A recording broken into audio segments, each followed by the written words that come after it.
Episode number 3360। Title fighting moment God again.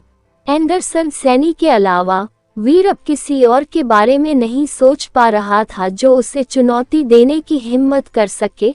Time sky की ताकत अजीब थी और वीर टाइम स्काई का लीडर था। कम से कम उसे घरेलू बढ़त तो थी।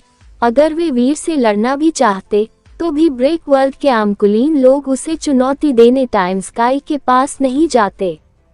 आसपास कोई और जीव नहीं था जो उसे चुनौती देना चाहता हो। वीर ने जीनो टैबलेट पर दिखाई गई तस्वीर देखी, फिर उसे वह व्यक्ति दिखाई दिया जिसने उसे चुनौती दी थी। ये वही है। वीर चौंक गया। उसे चुनौती देने वाला व्यक्ति मोमेंट गॉड था। जब दोनों यूनिवर्स के प्राणियों ने मोमेंट गॉड को वीर को फिर से चुनौती देते देखा तो वे एकदम दंग रह गए। जीनो यूनिवर्स और किंगडम वाले यूनिवर्स के प्राणियों को पता था कि वीर ने एक बार मोमेंट गॉड से लड़ाई की थी और वह एक बार मोमेंट गॉड को मारने में कामयाब भी हुआ था। उस समय मोमेंट गॉड पूरी तरह से ठीक नहीं हुआ था, लेकिन वर्तमान मोमेंट गॉड अलग था। जब किंगडम वाले यूनिवर्स के मनुष्यों ने मोमेंट गॉड को वीर को चुनौती देते देखा तो वे एकदम दंग रह गए। वह 12 प्रमुख डिस्ट्रॉइड क्लास के गॉड स्प्रिटों में से एक थी। अब वह कुख्यात वीर को चुनौती देने की फिराक में था। उनकी नजर में मोमेंट गॉड कहीं ज्यादा शक्तिशाली था। वीर हैरान था। जब टाइम स्काई का कोई लीडर नहीं था तो मोमेंट गॉड उस पद के लिए टाइम स्काई से लड़ने नहीं गया था।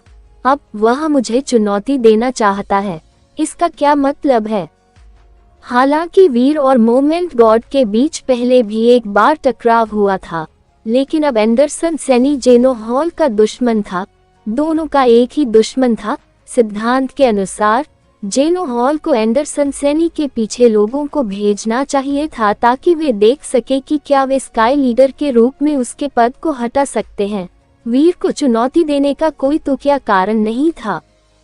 जैसे ही मोमेंट गॉड पास आया, वो पत्थर की घड़ियों वाले उन हिस्सों से गुजरी जो पहले से ही घूम रहे थे। उस पर उनका कोई असर नहीं हुआ। कुछ ही देर बाद वह वीर के सामने आ गया। वह सचमुच लंबा था। वह बहुत घमंडी और कोल्ड लग रहा था।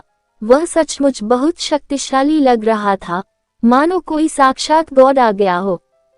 वीर ने मोमेंट गॉड की ओर देखा और पूछा, मोमेंट गॉड, तुम मुझे चुनौती क्यों दे रहे हो? मोमेंट गॉड ने वीर को ठंडेपन से देखा। उसने जवाब देते हुए अपने चेहरे के भाव नहीं बदले। आज तुम और मैं लड़ेंगे। अगर मैं जीत गया तो तुम मुझे वेल्थ ऑफ गॉड टेम्पल के मंदिर से उप गॉड दोगे। अगर मैं हार गया तो तुम मेरे साथ जो चाहो कर सकते हो।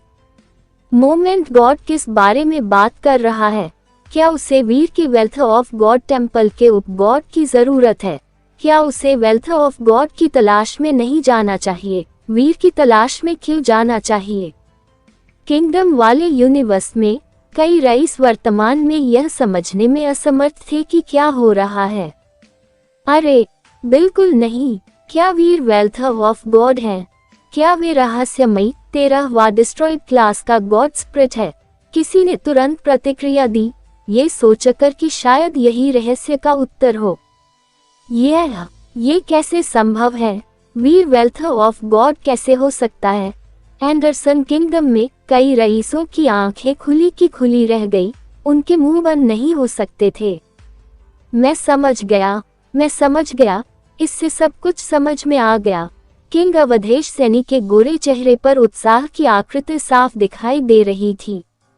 वीर 13वें डिस्ट्रॉइड क्लास का मुख्य गॉड स्प्रिट है और वे अमन सैनी का मित्र है। अगर कोई दुर्घटना न होती तो एंडरसन किंगडम को मार्गदर्शन देने के लिए एक और डिस्ट्रॉइड क्लास का मुख्य गॉड मिल जाता, जिससे अमन सैनी निश्चित रूप से राजा बनेगा।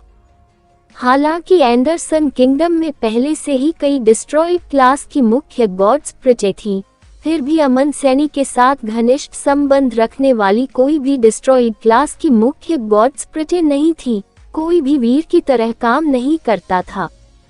लगता है मेरे बेटे को जरूर कुछ नसीब हुआ है, किंग अवधेश सैनी ने आह भरी। उसे समझ नहीं आ रहा था कि वह अमन सैनी के लिए खुश है या नहीं, या फिर यह सिर्फ किस्मत ही थी कि अमन सैनी को इतनी खुशकिस्मती मिली।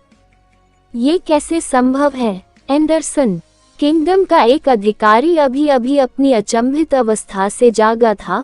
वह ये स्वीकार नहीं कर पा रहा था कि वीर 13वें डिस्ट्रॉयड क्लास का मुख्य गॉड स्प्रिट कैसे हो सकता है। अगर यह बात दूसरों के मुंह से निकली होती तो वे रईस जो वीर को एंडरसन किंगडम का सबसे बड़ा दुष्ट अधिकारी समझते थे यकीन नहीं कर पाते, लेकिन ये तो मोमेंट गॉड की बात थी, कोई भी उसकी बातों पर शक नहीं कर सकता था। मैं तुम्हें जवाब नहीं दे सकता, वीर ने मोमेंट गॉड की तरफ मुस्कुराकर कहा। वह जानता था कि मोमेंट गॉड उसके वेल्थ ऑफ गॉड टेम्पल के मोमेंट गॉड की गॉड स्प्रिट के लिए वहां मौजूद है। क्या तुम्हें डर है कि तुम हार जाओगे? उस मोमेंट गॉड ने वीर को ठंडेपन से देखा। जीत या हार कोई मायने नहीं रखती, वीर ने कहा। वह मेरी उपगॉडेस है, वह मेरी गुलाम नहीं है। उसकी अपनी इच्छा शक्ति और स्वतंत्र इच्छा शक्ति है। वह जा सकती है और जहाँ है वहीं रह सकती है। ये तय करने वाली वही है। यह उस पर निर्भर है, इसलिए मैं उसकी जिंदगी का इस्तेमाल किसी दांव के लिए नहीं करूँगा, भले ही मुझे पता हो कि मैं जीतने वाला हूँ। तुम्हें बस मोमेंट गॉडेस खोने का डर है, मोमेंट गॉड ने ठंडे स्वर में कहा।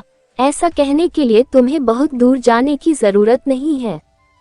अगर तुम किसी और चीज का व्यापार करना चाहते हो तो मुझे तुमसे लड़ने में कोई आपत्ति नहीं है।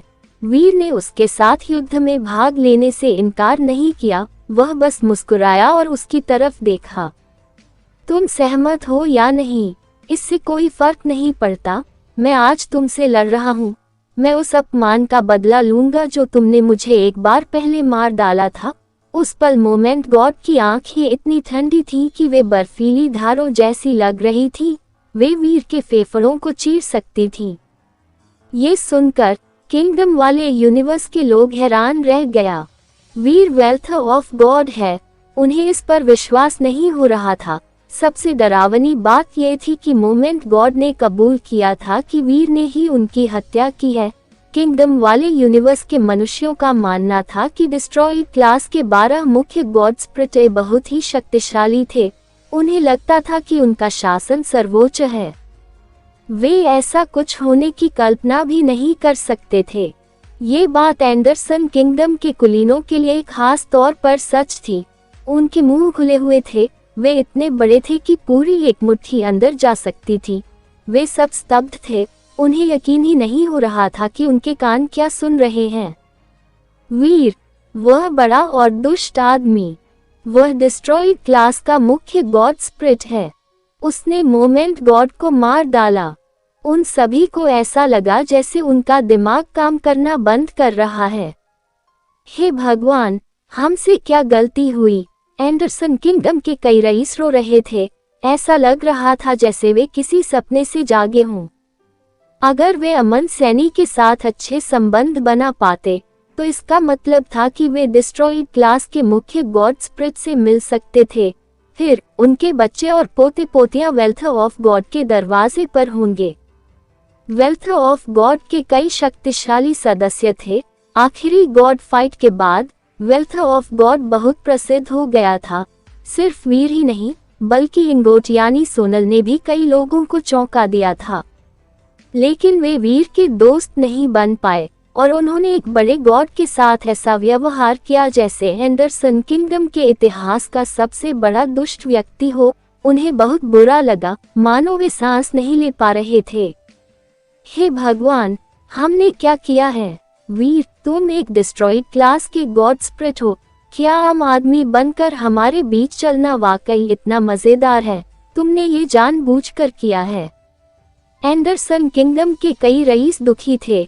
वे अमन सैनी से ईर्ष्या करते थे। हालांकि अमन सैनी राजा बनने लायक नहीं थी, लेकिन अगर वीर इस फाइट में मरता नहीं और अमन सैनी का साथ देता तो वह राजा बन जाता। वह एक डिस्ट्रॉयड क्लास का मुख्य गॉड स्प्रिट था जिसने मोमेंट गॉड को मार डाला था। अमन सैनी के अलावा एंडरसन किंगडम के सभी कुलीनों ने एक अच्छा मौका गंवा दिया था। उन्हें जरा भी अंदाजा नहीं था कि जब वीर और बाकियों ने मोमेंट गॉड को मारने की कोशिश की थी, तब तक उसकी शक्तियां वापस नहीं आई थीं। अब वह वैसा नहीं रहा जैसी पहले था। अतीत में तुमने मुझे भागने में मदद किया था, मैं तुम्हारा एहसानमंद हूँ। तुम मेरे साथ ऐसा क्यों कर रहे हो? वीर बिना किसी कारण के मोमेंट गॉड से लड़ना नहीं चाहता था। अगर उसने मोमेंट गॉड को भी हरा दिया तो भी यह एक व्यर्थ जीत थी। इससे एंडरसन सैनी का सिर्फ एक दुश्मन कम हो जाएगा। क्या मैंने नहीं कहा था कि मैं तुम्हें बचाने नहीं आया हूँ? मैं तो मिस सोनल को बचा रहा था। तुम्हारा मुझ पर कोई कर्ज नहीं है। आज हमें लड़ना ही होगा। ये कहते हुए मोमेंट गॉड आगे बढ़ा और वीर के पास पहुंचा। वीर को अब समझ आ गया था कि विपुल रहेजा ने सोनल को 33 स्काइज में जाने के लिए क्यों बहकाया था। वह उसे बचाने के लिए जीनो हॉल की शक्ति का इस्तेमाल करना चाहता था। कारण शक्ति जटिल थी, इसलिए वह सोनल के लिए 33 स्काइज में गया। अगर सोनल 33 स्काइज में नहीं जाती तो वीर भी अंदर नहीं जाता। वह ये नहीं बता सकता था कि विपुल रहेजा ने ये गलती से किया था या नहीं।